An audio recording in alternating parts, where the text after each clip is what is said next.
India, a land of mystery, packed with surprises you'd never see coming. It's not just about the delicious street food that'll have you craving a bite right away, but also about festivals that'll blow your mind and introduce you to a whole new world. Today, we're diving into India's most unbelievable celebrations, the ones that'll make you want to hop on a plane and join the fun yourself. We've got the wildest collection of India's most jaw-dropping festivals, including the Bull Treading Festival. Sounds insane, but trust me, it'll get your heart racing. The Cow Dung Festival. You'll see earthy traditions like never before. The Mud Grenade Festival. Would you dare jump into this crazy celebration? The Coconut Smash Festival. Brace yourself, it's all about testing your courage. The Pomegranate Battle Festival. This isn't your typical festival, it's full-blown fruit warfare. The Firecracker Festival. Get ready to dive into India's fiery passion for fireworks and explosive fun. The Partner Playful Challenge Festival. Yep, you heard that right. A celebration that's gonna leave you speechless. Quick heads up, these festivals are a small part of Indian culture, and they're actually pretty niche, so don't think they represent the whole country. They're not widely accepted by the general public. Let's look at these bizarre traditions with an open mind, respect for their uniqueness, and a whole lot of curiosity. Ever heard of a festival where people let cows walk all over them? Well, buckle up, because this is a real thing. It happens in a tiny village in India's Madhya Pradesh, and trust me, it's way crazier than you'd imagine. Every year, Hindus in the area lie flat on the ground and let hundreds of cows step right on them. This wild tradition is part of a super niche religious ritual, happening only on the second day of Diwali, and it's called the Gowardhan Festival. It's definitely not as famous as Diwali, but it's got its own strange charm. In fact, this festival is so off the radar, most people in India don't even know about it. And good luck finding much info online. It's one of those hidden gems, for the few who dare to try it. Each year, just a few hundred brave souls sign up, and they start preparing 5 days in advance. That means fasting and cutting out certain foods, because eating too much means the cow's hooves might not feel so gentle. Now, the big question, are the cows actually harmless?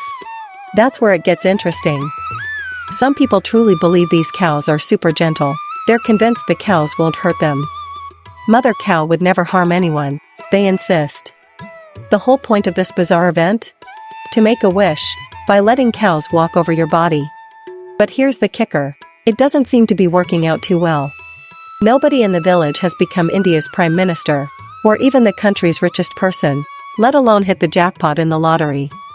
So, if you're considering joining next year, who knows? Maybe it's worth a shot.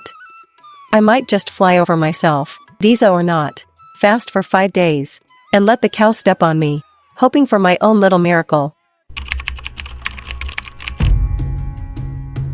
This wild event happens right at the border between Karnataka and Tamil Nadu.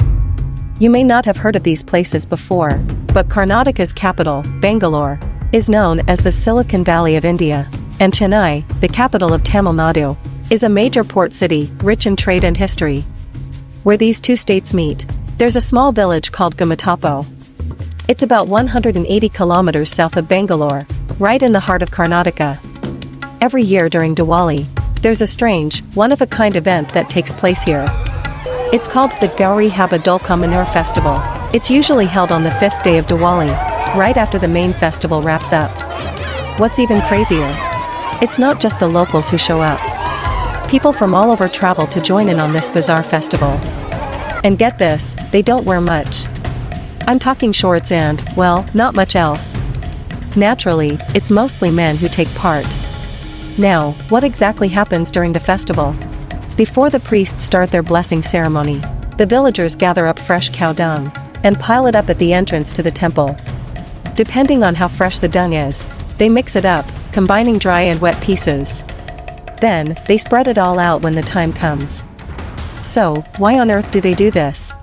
Well, it's believed to be part of Ayurvedic and Hindu traditions, and people think it's a way to boost health and keep illness away. But honestly, we don't need to get too deep into the spiritual side of things. Let's just say the participants believe it strengthens their bodies. But here's the catch. Based on what we've seen from 2020 to 2022, the results aren't as magical as they hoped. That cow dung? Still hasn't worked any miracles. The craziest Diwali tradition you've never heard. Imagine a festival where fireworks are bought. They're made by hand. And not just any fireworks. These are DIY firecrackers. Welcome to Savakundra, a village in Gujarat, right on the border of two regions, where every year they celebrate Diwali in the most unique way possible. And this tradition? It's been going strong for over 100 years. But instead of grabbing sparklers from a store, the locals craft their own homemade firecrackers from scratch. Here's how it goes down. They pick a local fruit called desert dates from a plant known as the thorn bush. It's small, but don't let that fool you. It packs a serious punch. They carve a hole in the fruit with a chisel, scoop out all the seeds, and fill it with their homemade powder. Then, they seal it up with river clay and attach a fuse. And just like that, you've got a handmade firecracker. When the festival begins, the whole village gathers at the celebration spot, and they start tossing these homemade firecrackers at each other. Everyone's got shields for protection, and while the whole thing's chaotic, they try to keep it as safe as possible. But let's be real, things can go wrong, because these firecrackers are unpredictable, even if you're careful. And if they decided to pack these with dry leaves instead of powder? That's when things really get wild. Ever heard of a festival where people literally smash coconuts with their heads? Sounds crazy, right? But that's exactly what happens in India. The faster you break the coconut, the more successful you are. This wild tradition takes place in Tamil Nadu, especially in small villages, and it's intense, no exaggeration. Every year, villagers gather to take turns smashing coconuts with their heads. The goal? Smash it as fast as possible. The quicker, the better.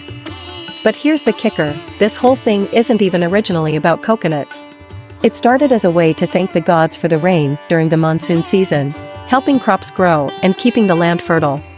Now, it's mostly celebrated by women, especially newly married brides. They take part in a prayer ceremony called puja.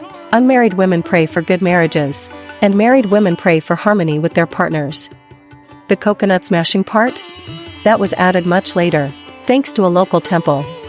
People line up to take part in this bizarre, yet exciting, ceremony.